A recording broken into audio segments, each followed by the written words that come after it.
Hello and welcome to Chocolate Cover Games. We're about to get ready for our monthly melt for the month of April 2022. 2022. And as always, we like to kick off with our top fives. Yep. For this month, Doug's got to choose who our Yep. top fives are.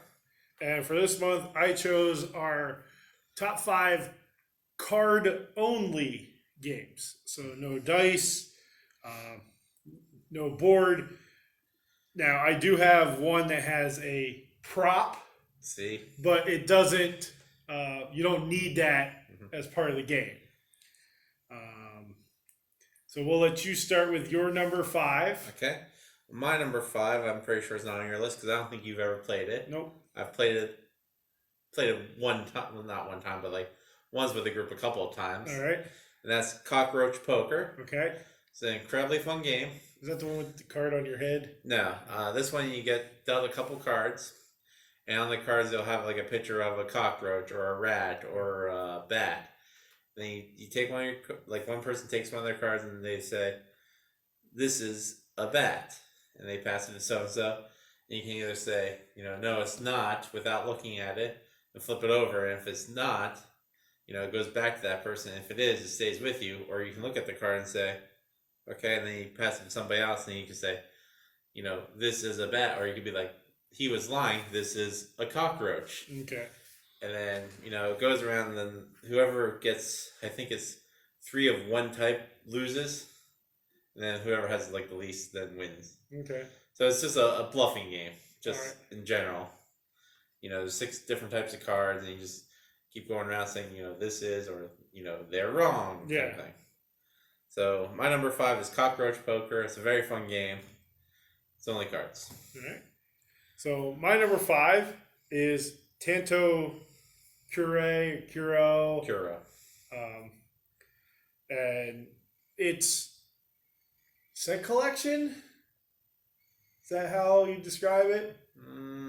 Not really. Well, there's one. There's like It's, one it's card that deck has building. It's deck building set collection because you're buying maids. Yeah. In the one. You're hiring mates. Yeah. Well, in all of them you are. Yeah. Well, like the Oktoberfest one is. They're still maids. Yeah. They're bar maids, or Yeah. they're vacation maids, or Yeah. they're snow maids. It's this blank followed by Because we have the Oktoberfest one, right? correct. Yeah. So you're purchasing or hiring maids, Yes. and then you're trying to put them in your house, Correct. and that's how you score the points is by being able to once you purchase them, put them in your house, and basically protect them. Yeah. There are cards that will take them out of your house, and then you don't get the points for them because you only score the points for the ones that you've purchased and were able to put in your house. Yeah. I like it. Mhm. Of course, it's my 5. Yeah. Just because it was one of those first card only games that we learned. I played a lot of it online. The app version's wonderful because it does a lot of the cleanup for you, and all that. And that's probably how I prefer to play it.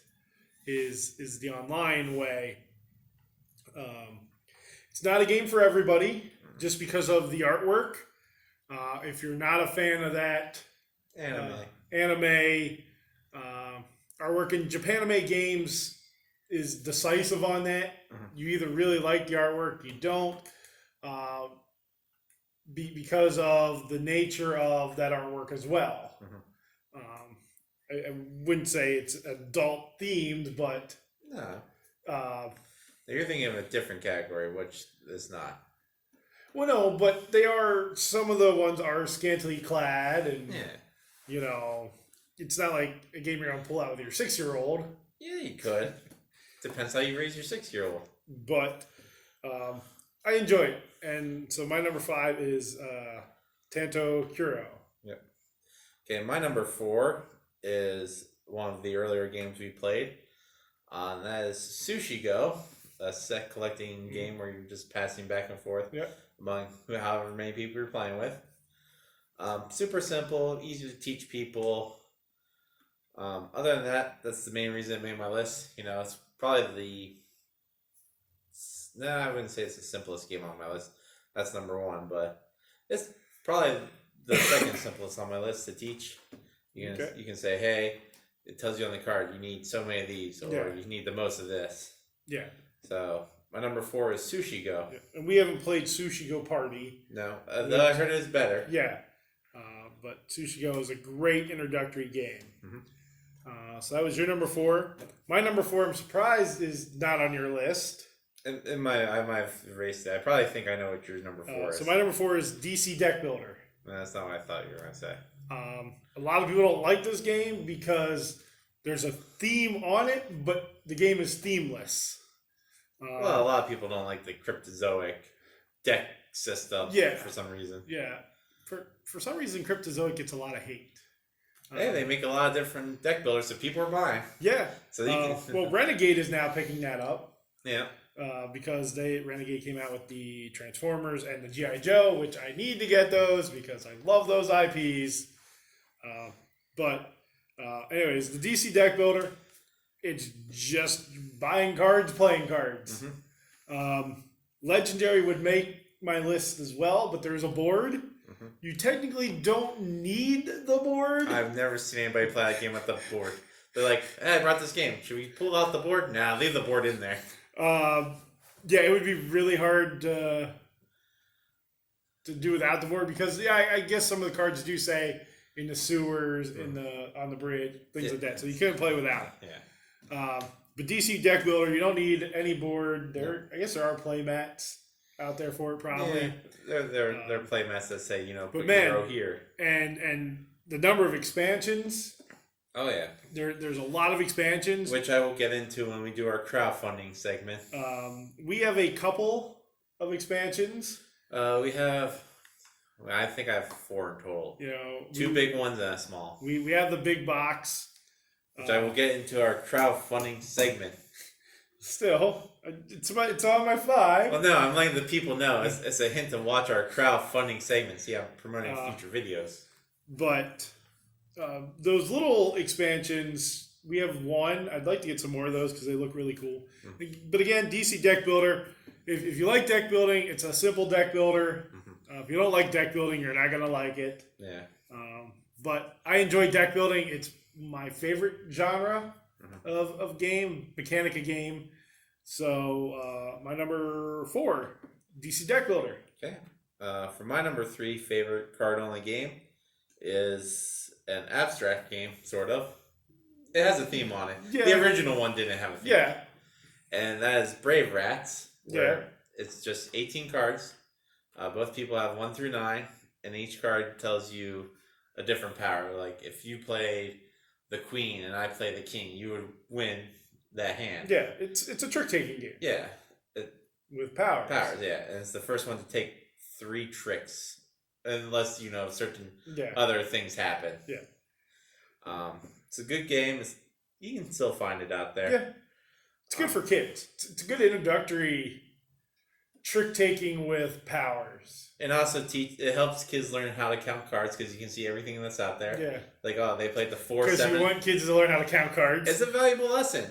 That comes into my number 1 game eventually. Yeah.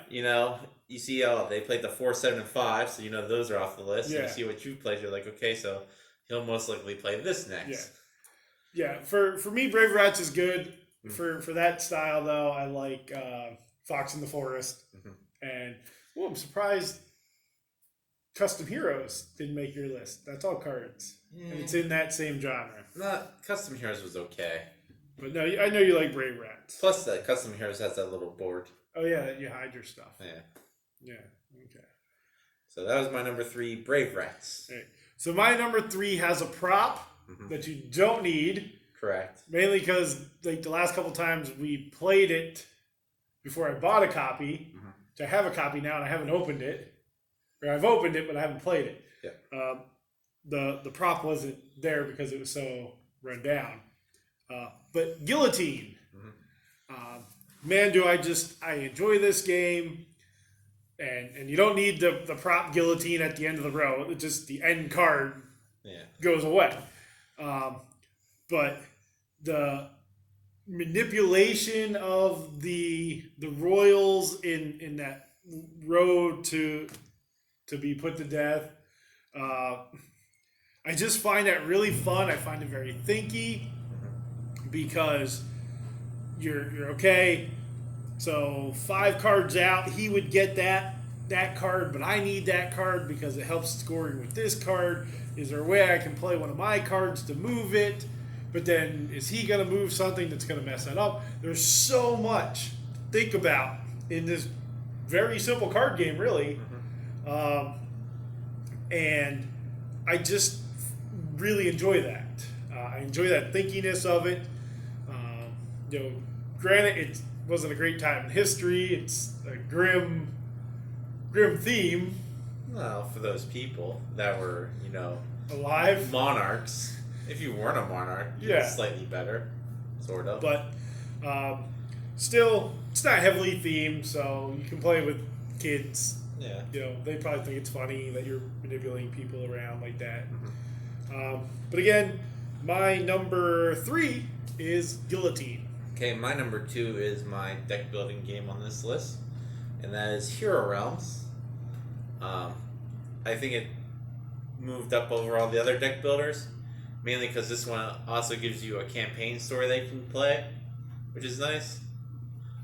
So if you don't have anybody to play with, or you have a big group and you just don't want to play a standard deck builder, you can be like, hey, there's 9 scenarios that we can play through together eventually. A lot of people are slowly trained to this one because Star Realms is winding down. I think they just claimed they made their last expansion after like 15 expansions. Hero Realms is gonna, I think, start picking up that slack. They are working on a app, which I think that's what really helped Star Realms when they became big. So my number 2 is Hero Realms. Yeah, and I'm really surprised. I've only ever played this game one time. I played it a couple times. Yeah, but I've only played it once. Yeah.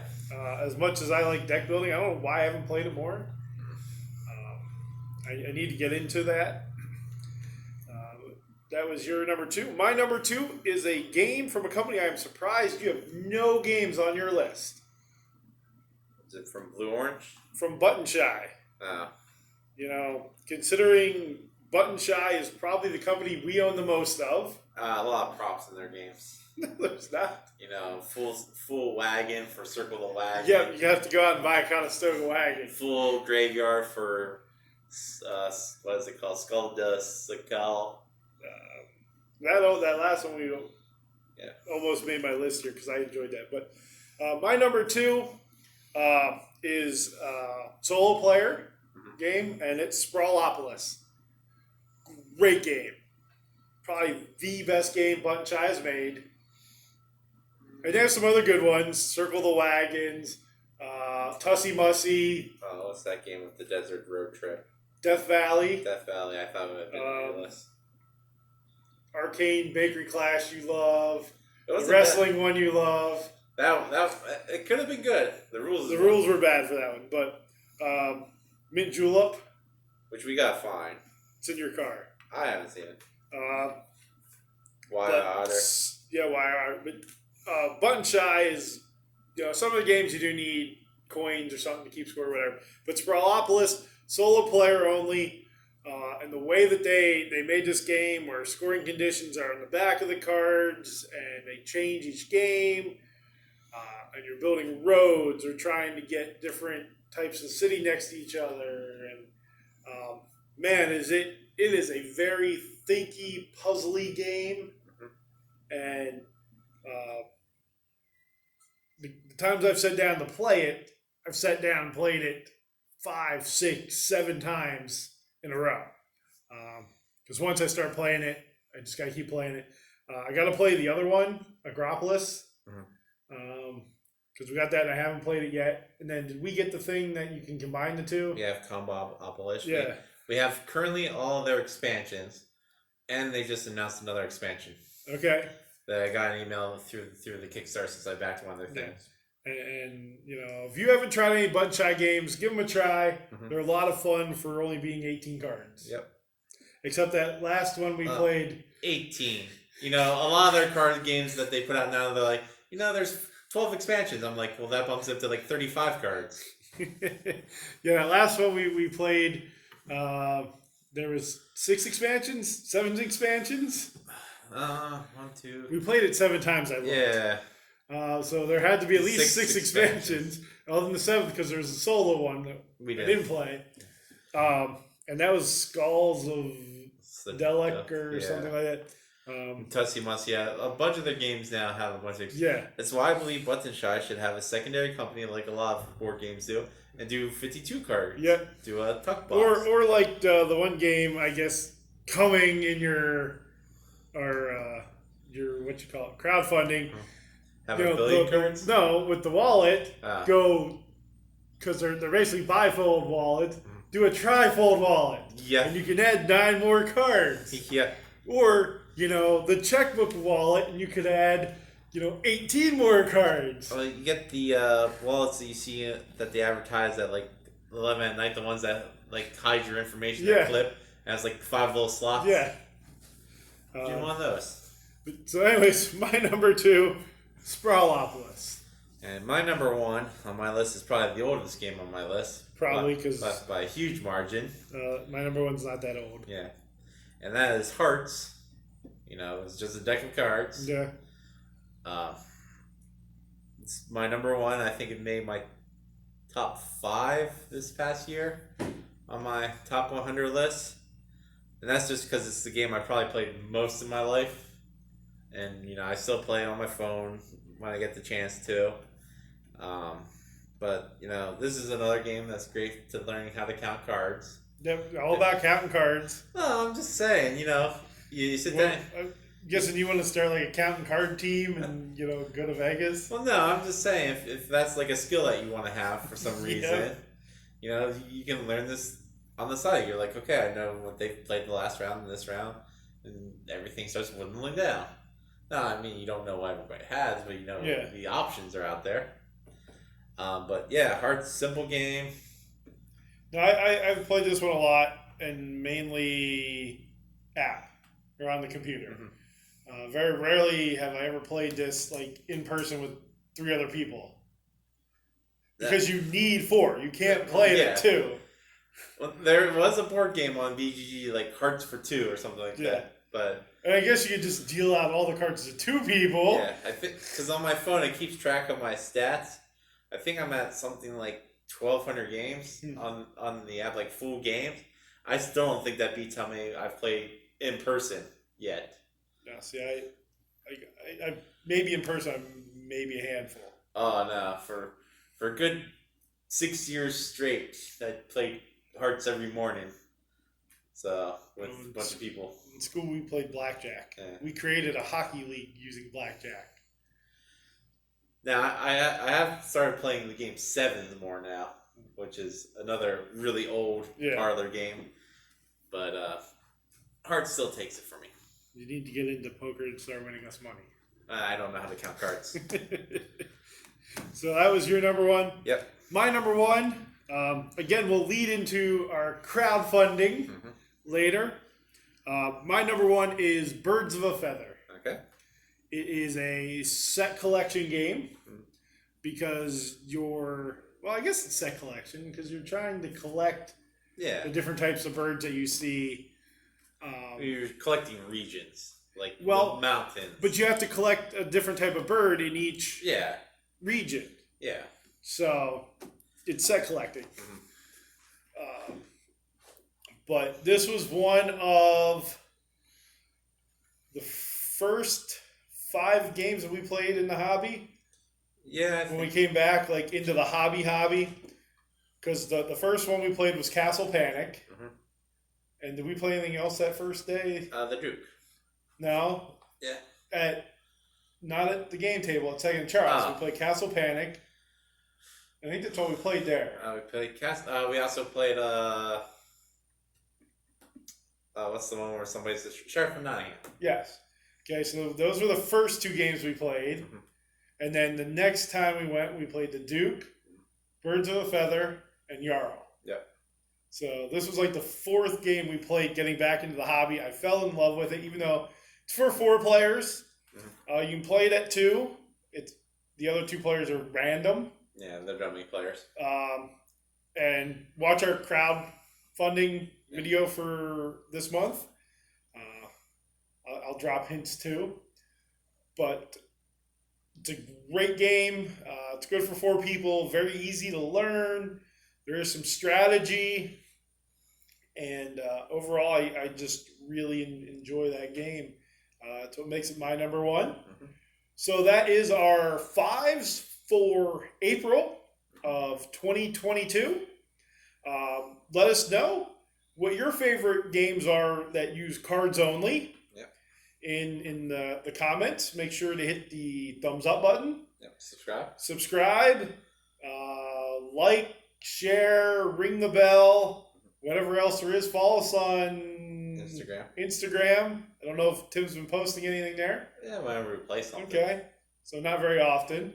Not lately. I don't know if we have any other social media. But just follow us wherever you see us. Mm-hmm. And with that, thank you for watching 5s for April of 2022. Stay sweet.